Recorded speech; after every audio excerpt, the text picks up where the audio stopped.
Penyelidikan Polda Sumatera Selatan kini mengarah pada dugaan penipuan dari rencana bantuan 2 triliun rupiah dari keluarga Akiditio. Polda Sumsel berkirim surat ke Bank Indonesia untuk meminta persetujuan membuka rekening biliar giro atas nama Herianti.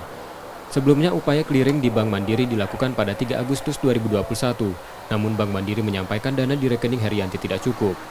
Bank tidak membuka dana nasabah maupun jumlah saldo karena merupakan rahasia perbankan.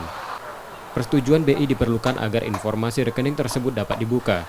Selain BI, polisi juga berkoordinasi dengan Pusat Pelapor dan Analisa Transaksi Keuangan atau PPATK untuk melihat aliran dana pada rekening tersebut. Namun polisi belum bisa memastikan keberadaan uang tersebut yang dikatakan berada di Singapura.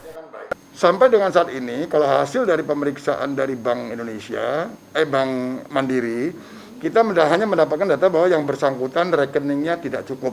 Nah, langkah berikutnya supaya kita tahu ada atau tidaknya rekening itu, Polri mengirim surat kepada Bank Indonesia sesuai dengan aturan, ya, akan membuka rekening itu atas persetujuan Bank Indonesia. Yang kedua, hari ini juga kita membuat surat kepada PPATK, ya, terkait dengan kita memohon bantuan kepada PPATK untuk melihat aliran dananya, men-stressing, ya, memprofiling siapa pemilik rekening tersebut. Saat ini polisi sudah memeriksa 5 saksi termasuk saksi ahli.